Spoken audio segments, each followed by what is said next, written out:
Good afternoon, everybody, and welcome to today's webinar. We are talking about Cyber Essentials plus technical deep dive and how to avoid common pitfalls in the audit. And I know we've got a couple of our SMEs on the line, which I shall introduce to you shortly. I hope you're all well. So a little bit about me. I'm today's host. I'm Sophie Sayer, and I'm the Sales Director here at IT Governance, or GRC Solutions. We're just in the middle of a rebrand, so you can probably refer to us as both of those names. But yeah, I've been here for about 15 years, so 15 of the 20 odd years that we've been established. And we currently work with all sorts of size of businesses. My speciality at the moment is within the Channel Partnership Programme. So if anybody wants to know more about that, then do get in touch. But currently working with quite a few hundred MSPs up and down the country and indeed abroad as well. But we are looking to help businesses really with PCI, Cyber Essentials, penetration testing. We do privacy services as well. So everything that falls in between those remits. Like I've said, I'm currently in the channel partnership area, but we do also have different areas of our business which we will move on to shortly. I will pass you to Ashley. He's one of our experts on Cyber Essentials, and he's going to be one of our SMEs today. So over to you, Ash, so that you can introduce yourself. Yeah, thanks, Sophie. Yeah, I've worked at ITG for coming up to 3 years now, focusing on Cyber Essentials and Cyber Essentials Plus. So I've delivered hundreds of Cyber Essentials Plus assessments. I'm pretty experienced now. I've also dabbled in ISO 27001 and hope to get involved into PCI stuff in the future. Yeah, then we're on to Adam next. Okay, so yeah, Adam, I've worked with Adam for a lot of years, so a lot of you who frequent our webinars will know Adam, but Adam, over to you to introduce yourself. Hi folks, I'm Adam Siemens. I'm the Head of Information Security here at GRC Solutions, or IT Governance. My remit is mostly internal. I focus on our internal 27001 compliancy, things like our internal cyber security, our Cyber Essentials for obvious reasons. I've worked predominantly in the IT industry, moving over into InfoSec in the past about 5 years. Yeah, so I've been with the company now for I think 7 or 8 years coming up. So yeah, it's great to see everyone and looking forward to the webinar. Brilliant. Thank you, Adam. So just a little bit about us then. We've just got 4 key highlights here. We could talk for hours on this, but just for the purposes of this webinar, we offer end-to-end support. We have a global reach, so we operate out of different countries. We have future-proof strategies, and also we often, and part of our heritage is that we offer our customers a one-stop shop. So essentially you can come to us for all of your cybersecurity needs, and the chances are we should be able to help you. Again, a little bit more of a deep dive into some of our products and services. So we have our cybersecurity services, which mainly include consultancy, and that's kind of our sweet spot. That's what we're good at. That's what we're known for. We have data privacy expertise, so we have a whole privacy team here with us to help with all of your privacy needs, including things like DSARs. I know that's a popular one at the moment. We have ISO 27001 support, which is actually where our company was born 20 years ago, with one of the first implementations into 27001. We do other standards as well, but that's definitely the main all-encompassing one, and our risk management solutions as well. So we have all sorts of practical policies and templates and toolkits to help with your risk management solutions. Just a couple of reminders then, so housekeeping here for you. All of you will be muted during this session, so you're all on mute. You are able to submit questions in the Q&A tab, and we will send you a copy of the presentation slides after recording. If anybody needs to duck out before the hour is complete, then don't fear, because we will be sending you a copy of this, or the slides, at the end of the presentation. We do also tend to upload them onto YouTube as well, so don't worry, you'll be able to access this information from here on in. Okay, so for the agenda today, we are going to be covering Cyber Essentials, like it says on the tin. We're going to be looking at a technical deep dive and preparing for the assessment. So do pop your questions in, because I know our Cyber Essentials assessors always get lots of questions. We're going to be talking about pitfalls, quick wins to support you, some of our solutions that we offer in terms of packages, which include consultancy. And then at the end, hopefully we'll have about 15 minutes left to do a live Q&A. So you can start submitting your questions from now, and I'll be able to see them coming in. And then we will put them to our panel at the end of this webinar. So before we get started, and just to wake you all up a bit, it is 3 o'clock in the afternoon after all, we're just going to run a quick poll. So if you don't mind, with your fingers on the buzzers, if you can answer this question, where are you in your Cyber Essentials Plus journey? So you've got 4 options to choose from there. Number 1, preparing for certification. Number 2, already certified but due for renewal. Number 3, failed a CE Plus audit previously. And number 4, we are exploring but have no immediate plans. So just collecting those answers in now. There's definitely a winning answer on here, or the majority of you are already certified but due for renewal. So we'll close that poll now. Thank you very much for engaging with us on that. Brilliant. So Cyber Essentials Plus in context. I'm going to pass now to Ashley, I believe, who's going to talk about what is Cyber Essentials Plus. Over to you, Ash. Thank you, Sophie. So I'm not going to go too much into the difference between Cyber Essentials and Cyber Essentials Plus. I'm sure most of you are aware of what Cyber Essentials is as you're looking into Cyber Essentials Plus. So basically, Cyber Essentials is a questionnaire that you fill in. It covers the 5 main controls, 5 main security controls. Those are firewall, secure configuration, user access control, malware protection, and patch management. So after you've filled out your CE and assessors marked it and gone through it, you then move on to the next stage, which is Cyber Essentials Plus.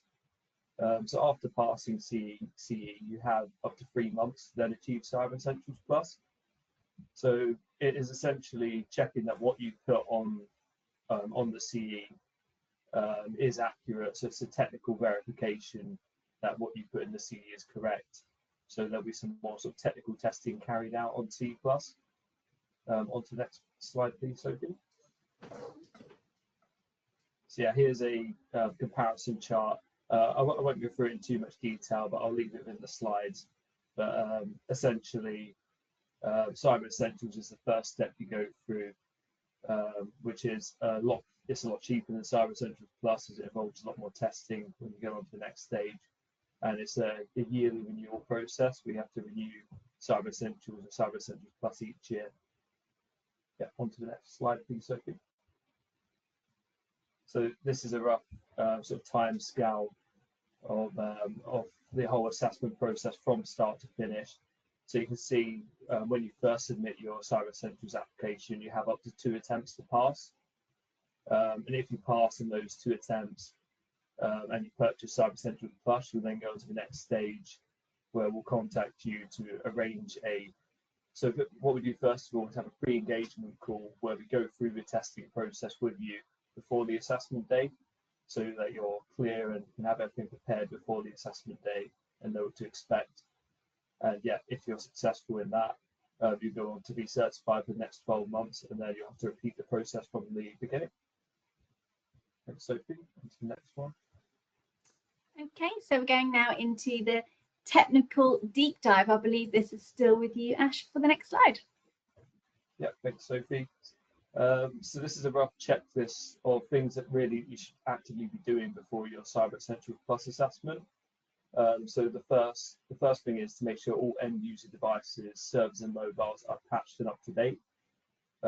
So often companies will use software to do this, so make sure you've got automatic updates turned on and manual patches are being applied, especially for high and severe vulnerabilities. So they can be looked at in Cyber Essentials Plus. You should have antivirus malware protection active to make sure updates are also being applied to the antivirus software, as that's part of the user testing of Cyber Essentials Plus. We'll make sure they're receiving regular updates. You should make sure multi-factor is working for all your cloud services. So I would test that with different users throughout the organization before the assessment, just to make sure it's working and enabled. So you should make sure all unused services and ports are disabled. So that's something that could be picked up in the external scan. There could be a port that's left open that could cause a failure to the external scan. And obviously, firewall should have implicit deny all unknown services, unless you have specific rules enabled for a particular business case. It should be implicit deny for everything. So the next point is the Qualys agent. So once you pass CE and you've had your pre-engagement call with the assessor, they're then going to get you set up on Qualys, which is the internal vulnerability scanning software that we use. So I would make sure as soon as the assessor has decided which sample is going to be tested, you get that agent installed and running, and we can get reports out to you before the testing day. And make sure all accounts are logged on as a standard user. So that's one of the questions is account separation in the Cyber Essentials questionnaire. So obviously answer that truthfully, or we'll know when it gets to Cyber Essentials Plus if they're all on admin accounts, then that's not good. Thanks, Sophie. So yeah, this is another sort of preparation checklist before your actual assessment day. So yeah, the first step is installing those Qualys agents. Once the assessor's decided what's going to be tested, definitely get those agents on there as soon as possible. And you can already start uploading the mobile evidence as well. I'd advise reaching out to the user straight away to get that. And there'll be an external scan permission letter you can also upload. That's just giving us permission to scan the external IPs on the day of the assessment. And to further Willow requirements, I have to upload the firewall screenshot. So it's showing the VLANs and zones on your firewall for the networks that are in scope. And the MDM exports, if you have an MDM that is, which is a list of all of your devices. We need to see a complete list of all your end user devices, servers and mobiles, just to show that what we're testing is accurate to what you put on the Cyber Essentials application. So yeah, this is preparation part 2. So this is some other steps that you can do to be as organized as possible. So warn users.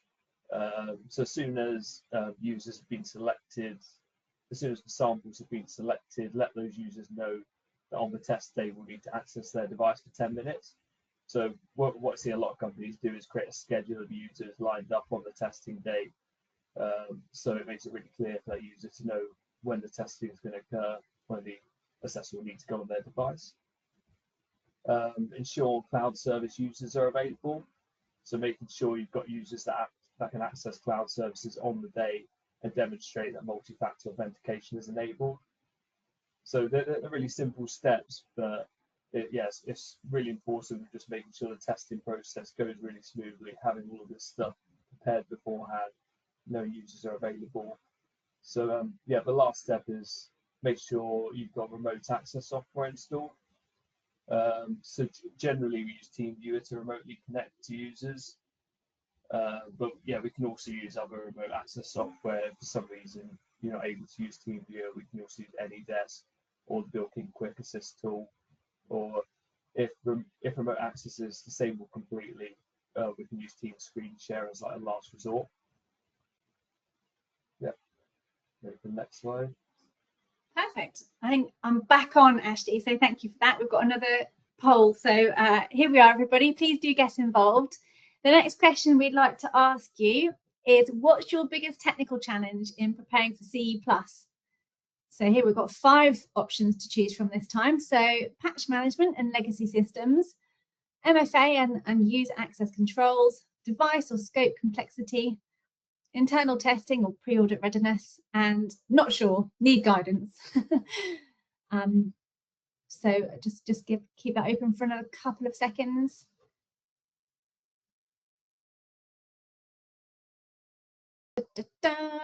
So it's looking like the most popular. 34% of you have said your biggest technical challenge is device or scope complexity. So yeah, thank you everybody. It's really helpful. Hopefully we can tailor this to those questions. There is some other questions coming in the chat, which is good to see. So we'll just collate those now and get them ready for hopefully in the next sort of 20-30 minutes or so for answering. Okay, top C+ audit pitfalls and how to avoid them. Let's go. I think, are we back with you, Ashley? Or I think we are. Absolutely, Sophie, thank you. Yeah. Yeah, so these are just some of the common pitfalls I've noticed as a Cyber Essentials Plus assessor. So I've created a list of my top 3 that I've noticed. So I'll start with the first one, which is lack of communication. When you purchase Cyber Essentials, you have an option to purchase a get a little or get a lot of help package. So if you purchase one of those packages, make sure you're getting full use of the consultancy time by reaching out to the assessor and booking in regular meetings with them. And after you pass Cyber Essentials, you have a pre-engagement call that you have with the Plus assessor. So yeah, make sure you're attending that call, as they'll be going through the testing process in that call. So it'll help you be clued up on what to expect on the assessment day. You can ask any questions you might have during that call. But I think, yeah, the key thing is just to have regular contact with your assessor. They're there to help you at the end of the day. Yeah, we're happy to help. Any questions that you have, feel free to send them a message. A lot of customers contact me directly over Teams after I've had the pre-engagement call with them. They'll often just send me a message over Teams of anything they're not too sure about. Yeah, ready for the next slide. So yeah, another thing I've noticed as an assessor is a delay with the remediation of identified issues. So really, it's best to aim to remediate all findings after the test day within 5 days. So what I wouldn't advise doing is leaving it to the last week of your 30-day remediation time to remediate the vulnerabilities. And the assessor will also need a couple of days to write up the report. So yeah, leaving it really late will just make the whole process sort of really rushed at the end. And yeah, it'll make it a much less stressful experience if you get that remediation done as soon as possible. And it means the assessor can get your report sent out quickly. So yeah, reach out to users where there's further evidence that's required as soon as possible. So for example, to schedule further testing or chase mobile screenshots. So if there's any screenshots that I've found aren't compliant, I'll ask you to send in screenshots showing it's been updated. I'll let you know sort of what's wrong with the screenshots, and you'll have to contact the user. Yeah, definitely make sure you're reaching out to users straight away after I've provided that feedback.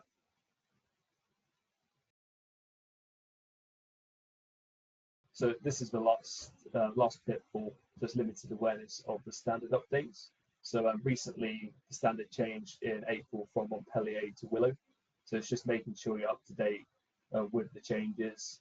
So yeah, here's a summary table. So a lot of the changes were to do with the wording. So it's now called remote workers instead of home workers. It's now vulnerability fixes instead of updates. It's also included passwordless authentication. With Cyber Essentials Plus, the main changes there are that we require verification of scope. So that's the firewall and VLAN. So firewall screenshots showing the VLANs and zones. We need to see evidence showing an asset list of all of your devices. And the last one there, the random sampling selection. We have to randomly select the samples 72 hours before testing. So that obviously gives you a much smaller time frame to get those devices ready for testing, which creates for a fairer assessment.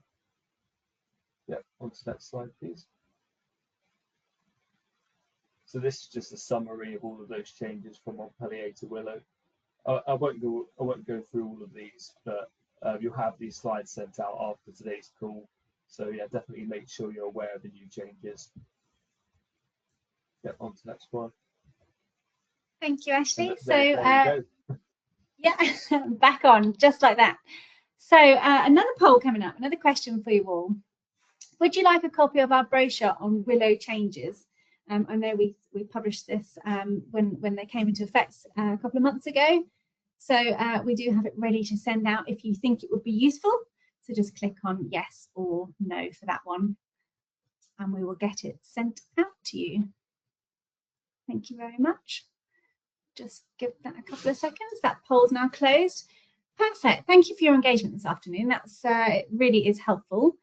We're going to move on now to the next part of the webinar, quick wins and tools to support compliance. And I do believe, Adam, this is your section, is it? If I'm right. Yeah, it is. Thank you very much. I've been quietly sitting here. Hi, folks. So the main challenges with vulnerability scanning are usually the kind of the cost and performance of some of the tools. Like basically, they can be expensive. And if you don't configure them properly, they can slow your kit down as well. But we've actually found that using a mix of tools puts us in a much stronger position for Cyber Essentials. Each tool has its own blind spots. One might be strong on operating system patches, another on cloud misconfiguration, another helps cross-check the asset register. And when you combine all of those things together, you reduce the chance of any nasty surprises on test day. And that's the key thing with it. So if you can get decent scanning before and have a nice selection of tools, you don't have to go crazy, but really utilize what those things are. So you're on top of the vulnerabilities that are likely to crop up. It's also worth saying it's not just traditional scanners like Qualys or Nessus anymore. Things like Microsoft Defender, for example, has some vulnerability detection built in. It's not perfect. It isn't a replacement for Nessus or some of those things, but it's the sort of thing that could highlight things to you, and particularly those vulnerabilities, so you can get on top of those. And most of the big EDR vendors, so thinking like CrowdStrike, Sophos, SentinelOne, Trend Micro, are going the same way. So they have a level of kind of vulnerability detection and sometimes management in there. So you're probably already sitting on some level of vulnerability visibility without even realizing it if you're not necessarily running Nessus or Qualys to do your scanning. So it's worth taking the time, have a look at your tools, have a look at your asset inventory tools as well, because sometimes those often pick up where the patch levels aren't quite right. And then layering that built-in capability with kind of dedicated tools as well, that gives you a much broader view and a lot more confidence, especially under the new Willow standard, where the evidence bar is higher. So I think that's one of the key things. Anyone who did it last year under Montpellier, the evidence standard is now higher. So these tools are all about collecting the evidence to say that to the assessor, yes, we are meeting the requirement. Here's the screenshots, here's the logs that are proving that. Okay, next slide, please. Okay, so the classic one here is now migrating cloud services to SSO. So big driver with this is consistency. If you centralize access through a properly managed identity and access management platform, an IAM platform, you get a win-win. Users have a smoother experience and security teams get consistent controls.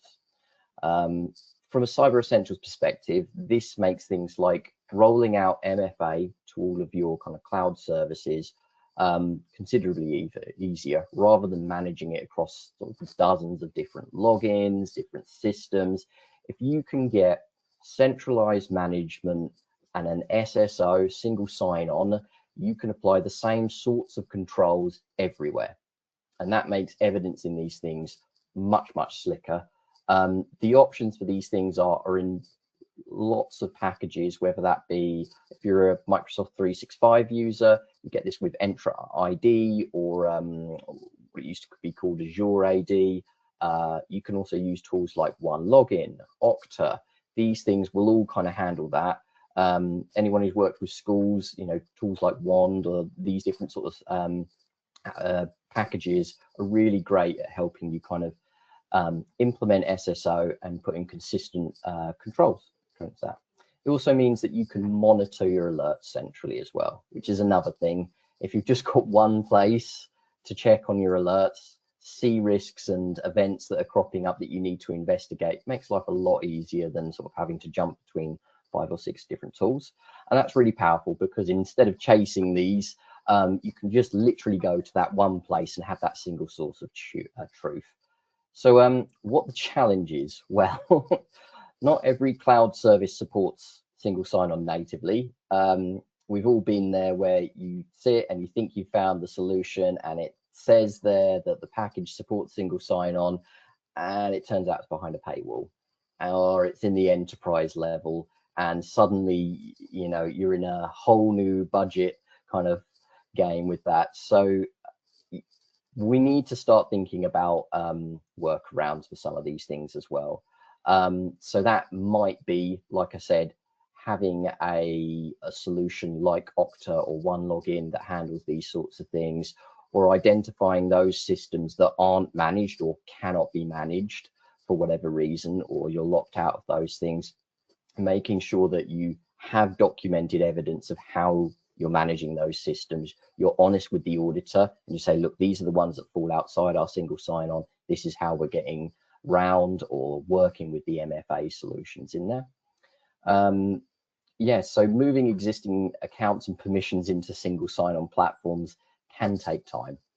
That's always one of the drawbacks. It's managing identity, and getting that right is one of those big IT and cybersecurity things that it's important to work with. And there's a bit of pain up front, but the long-term upside is it just reduces overhead. Willow update to Cyber Essentials stresses least privilege and strong evidence of access control. So SSO supports this because you can enforce standard policies across all users and services. And the NCSC guidance on both highlights MFA as essential and centralized access as one of the most reliable ways to make sure it's consistently applied. So, okay, moving on to MDM. So MDM, mobile device management, is software. One of the big changes in Willow update is the need for a complete and accurate asset list. This means every user device, server and mobile, that is in the scope of the assessment. And then MDM, like something like going back to Microsoft World, Microsoft Intune, makes this much, much easier. You can pull an export straight out of the tool, hand it over to the assessor, rather than going back to a spreadsheet where you've got all your assets in there, or older style databases where things aren't necessarily smart and updating. If it's in the MDM, it should be live, and it should be able to get your hands on that really quickly. It's not just about tracking what you've got though, it's about making sure that those devices are compliant. And you can do that through most modern MDMs. You can apply consistent security policies, things like drive encryption, password rules, screen locks, all the usual things that would be expected sort of across the board. Those, a little bit older, in the past we used a lot of tools like group policy in Windows domains to enforce those. MDM is now at a place where, generally speaking, it can do that, and it can do that in a way that allows it to support the remote network and lots more types of devices like your smartphones and things like that. With the cloud, SaaS and remote working has become the norm, and the old group policy isn't quite enough anymore to get you through on everything. So it's worth thinking about getting MDM to carry out and manage some of these things. MDM has basically stepped in as a modern way of enforcing those baselines for security controls. That's across your laptops, mobiles, and tablets. That's why Cyber Essentials Plus is shining more of a light on it. And it's not just MDM either, it's also MAM. So that is the Mobile Application Management. Great acronyms there. This is a piece of the puzzle too. That lets you protect the organization's data inside the applications, not just at the device level. So putting security policies on your email client or your web browser or your desktop publishing tool, even on BYOD devices. And in some situations, using MAM policies on those BYOD devices could be a better solution than using an MDM for those. For example, you can stop data being copied out of Outlook, as I said, the email client, to someone's personal WhatsApp. So between MDM and MAM, you've got the control of both the device and the data at the application level. Most people think of Intune because it's bundled with Microsoft 365, but there's plenty of other big players out there. VMware Workstation 1, Jamf Pro for Apple users, Ivanti, Mobile Iron, and the principle is the same. So we're looking for accurate asset lists, compliant devices, and things like conditional access and security policies to be evidenceable to the assessor, to have in those evidence repositories and being able to say, look, it's here. These are the systems that manage it. It's live. Yeah. And so what are the challenges with those? So on the flip side, it's cost and complexity. So for smaller organizations, it can feel expensive. You do need people who know how to set the tools up properly. But once it's in place, it really helps reduce the admin overhead and gives you a much stronger assurance going into your Cyber Essentials Plus audit. Okay, next slide, please. Thank you, Adam. So our next poll this afternoon for everybody, what area would you like to explore further after today's session? So you've got 4 options here. Would you like to understand technical audit requirements in more detail? Would you like to approach challenging environments or know how to do so? Clarifying scope and device testing expectations, or learning more about available certification support options? So there we go, there's 4 options there. Most of you would like to explore understanding technical audit requirements in more detail. There's a few answers still coming in, but that definitely seems to be the overwhelming answer. It's also good to know that you're still with us and enjoying the webinar, so we shall move on. So next, we're going to discuss practical steps and some other areas to be aware of. Ashley, are we coming back to you for this? Still Adam, actually. I think this is a me. Oh, sorry. That's okay, no worries. So vulnerability fixes. So the key thing with Willow is it's not just about patching, and we need to keep that in mind. So this is an important shift for Willow. It's not just about the patching, it's about fixing vulnerabilities wherever they sit. That might mean a vendor patch, but it could also be just as easily a registry change or a config tweak or a firmware update. The scope is much, much broader now. It's really key that we understand this. So it covers the operating systems, the applications, the firmwares of those devices and network devices. So it's not, it's not enough just to tick the kind of the Windows update box. It's ticking away, it installs it. It needs to be more than that. So we're thinking also things like the routers, the firewalls, even things like printers as well. All of it counts, and the assessor could find it, and they will be, expecting you to have the correct patch level or have workarounds in there. So that the standard is also stricter on timing. You've got 14 days to apply a fix from when it's released or discovered. That's a tight turnaround. So organizations really need proper vulnerability management in place for this. So it's not just, the old-fashioned monthly patch Tuesday, get all of our devices in. It's really got to be something that you are regimented in doing and you're checking is actively being applied.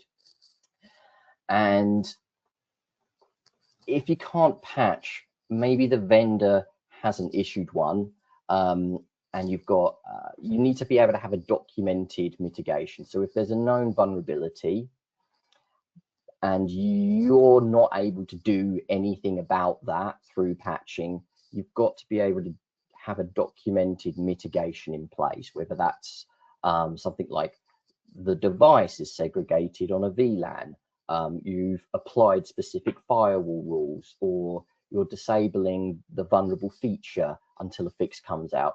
So it's really important that you can evidence you're working on this. So there are things like 0 days, there are legacy systems out there that just aren't getting those patches. So it's really key that whatever you do, you've got a defensible position to the assessor to say, we aren't ignoring it.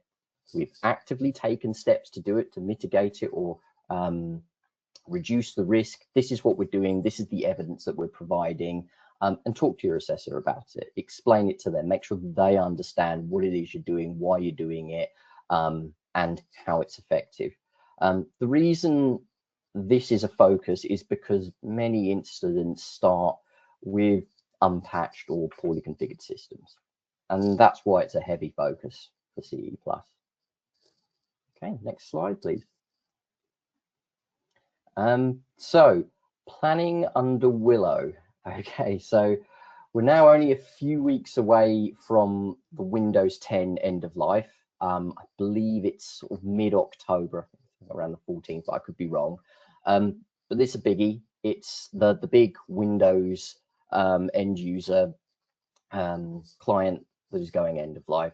So at this stage, it's not about planning anymore. You either need to be completing those upgrades to Windows 11 or whatever you're going to move to, or have the extended security updates in place. So this is something you have to go to Microsoft and purchase. And if you haven't made those decisions yet, you're going to be on the back foot. So it's really keen as well, if you have gone and purchased those extended security updates from Microsoft, you've got that ready to evidence. You can show to the assessor that you've got that and that they are being applied, because it's going to be an obvious one to challenge for the assessor. And it's not just Windows 10, obviously. You need to be looking across your whole estate, aligning the devices and the software life cycle with support requirements. So whether that be mobile devices, hardware that, you know, as it has expired, it's gone end of life.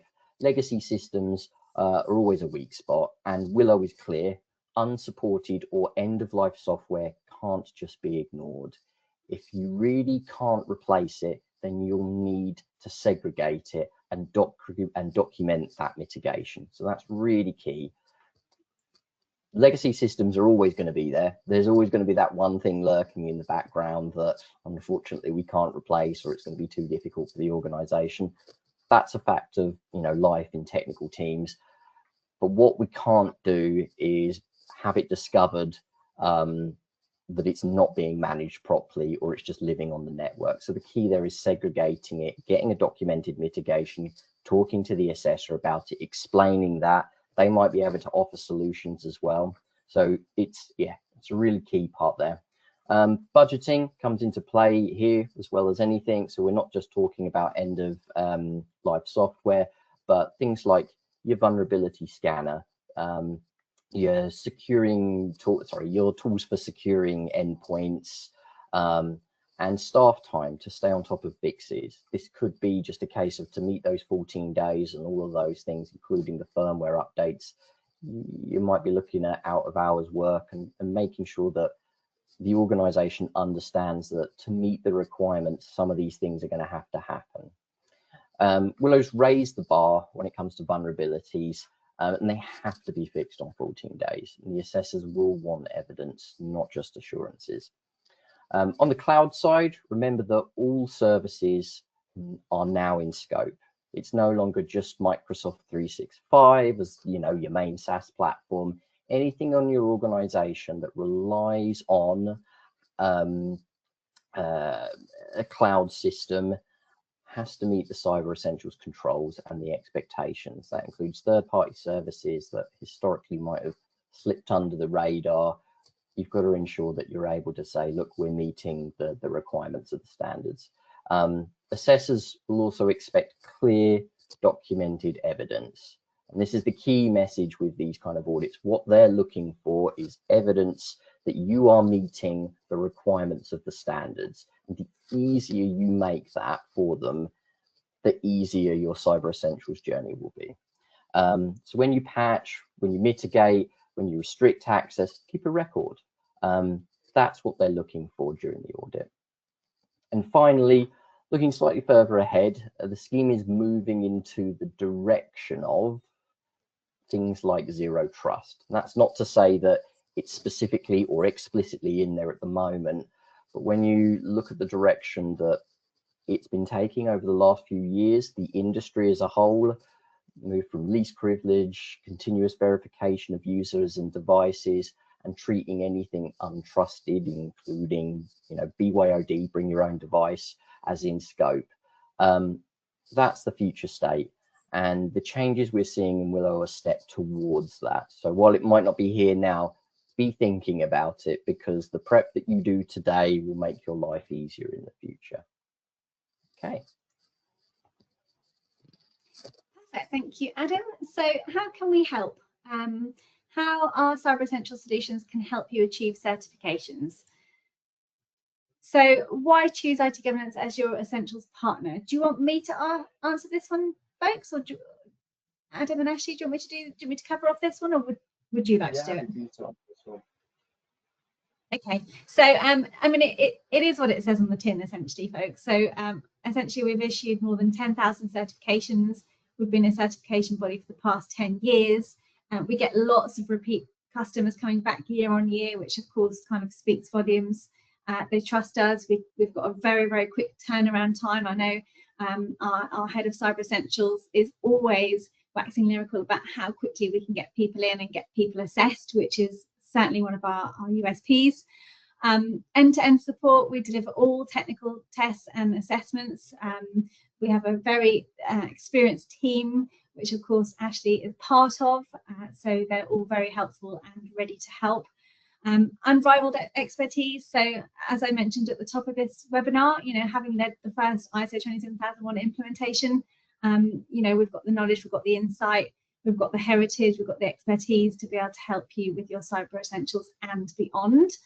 We often find that customers are coming to us for Cyber Essentials as their kind of entry level cyber security kind of posture, and then what they tend to do then is work on up to through pen testing. It seems to be the next logical step, and right through to full ISO 27001 implementation. So there's definitely a journey that you can join us for, and we will be here with you every step of the way.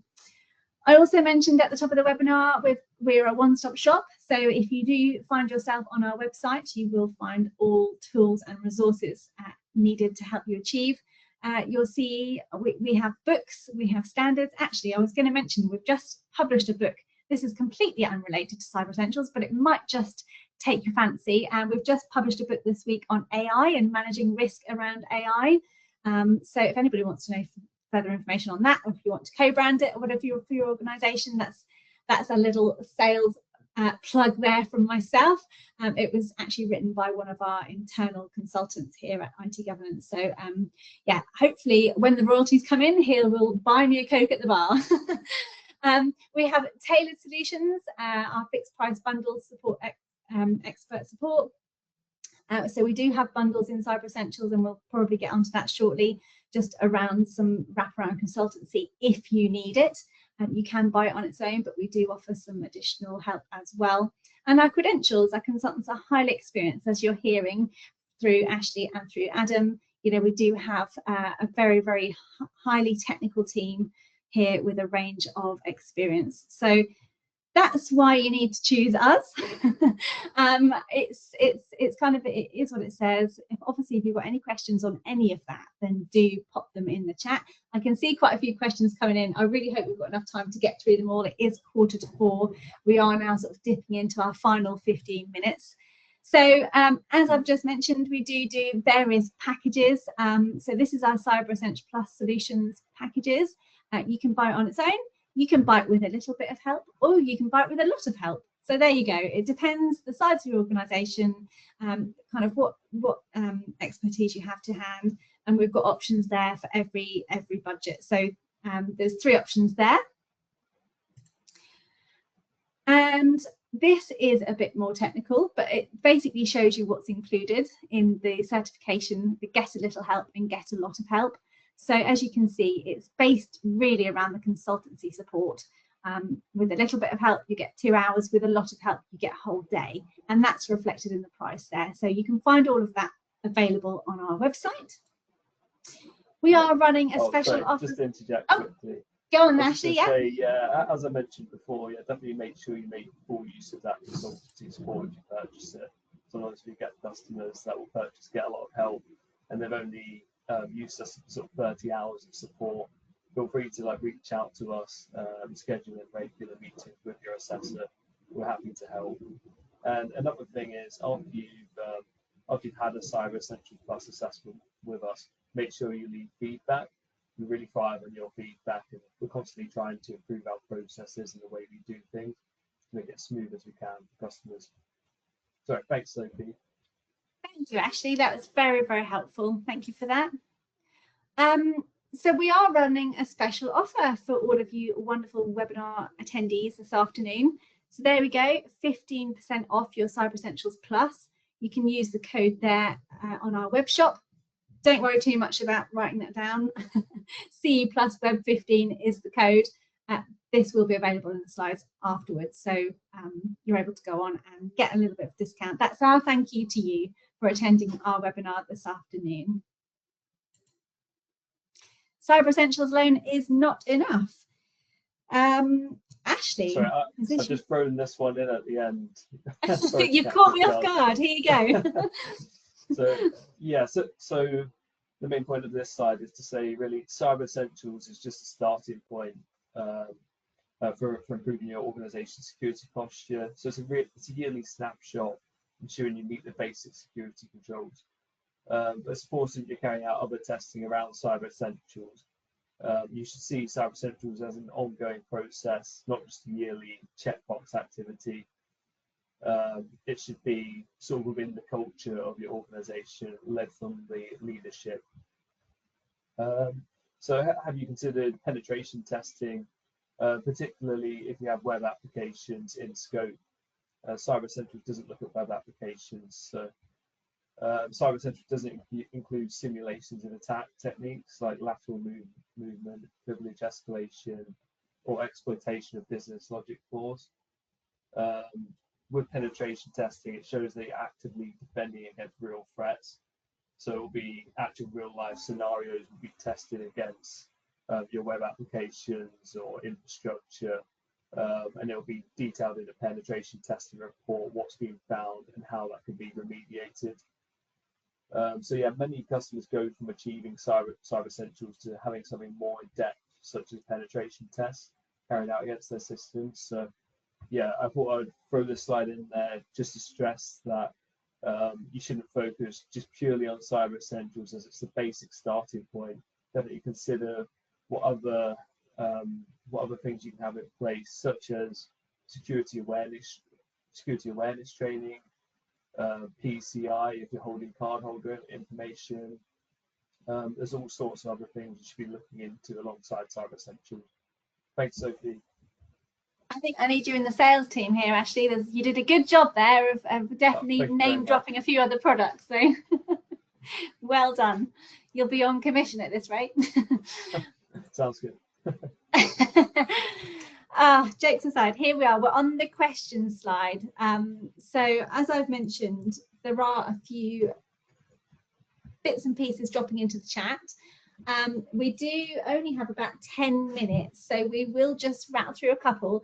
But as we've done in previous webinars, because we do host these fairly regularly, what we'll try and do is any questions that remain unanswered after this webinar today, it's our promise that we'll come back to you individually and get those answered. So you won't be without an answer. Obviously, the aim of the game today is to help you all and give you some of the helpful advice to get you through your Cyber Essentials Plus.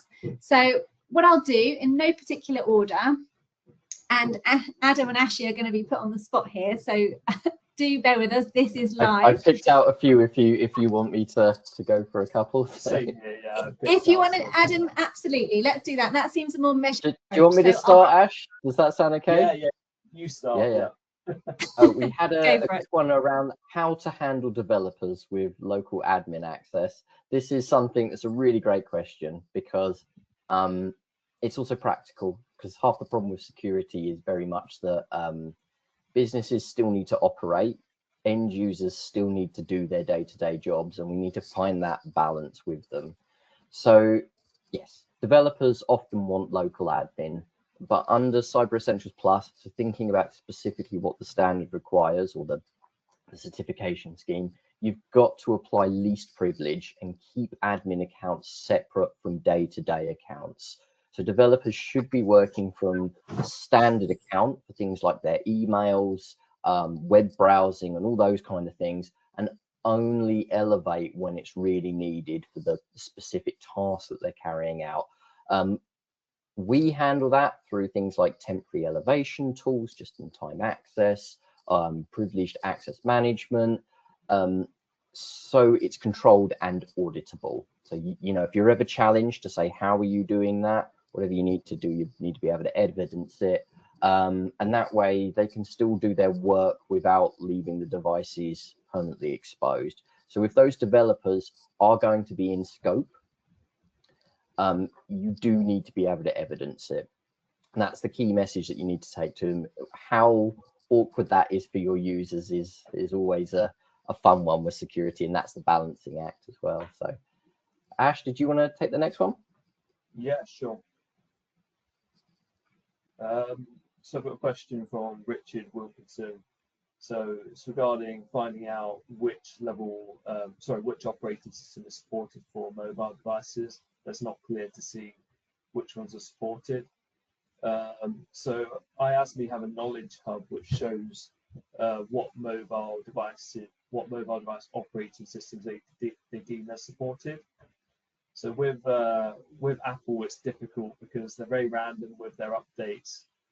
It can be 10 months and they've not released an update. Suddenly an update will come out, but it's up to IASME to determine which versions of operating system they deem are acceptable for Cyber Essentials. So what I'll do is I'll put a link to the Knowledge Hub in this chat, so you can view all the different operating systems on there that IASME view as acceptable for Cyber Essentials. So for Android, it's 13 and above is supported. With Apple, it's 18, 16, and the new 26, I believe. 17 is not supported, and it's not released a security update in, I believe, over 10 months. So, but I'll put a link to the knowledge base, and you can check all that in there. I'll throw it back to you, Adam, whilst I look at the next question to answer, if that's right. No worries. Okay, so how do you handle MFA if you've got lots of users, 50 plus, sorry, not users, cloud services. So it's managing MFA across a large cloud estate. So yeah, it's a tricky one. And as I kind of touched on in the presentation, once you've got to get to a certain number, you need to start thinking about centralized management of your identity and access control. So this is where I was talking about single sign-on. If you've got one solution that's handling that, whether that be Microsoft Entra,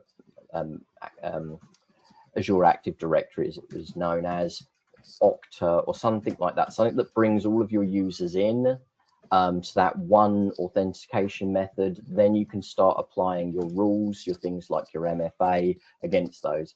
So yeah, realistically, to manage anything at scale, that's when there's a real justification for a tool.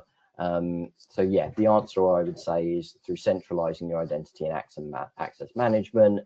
That way you can use single sign-on to apply those consistent controls across the identity layer and get consistent controls.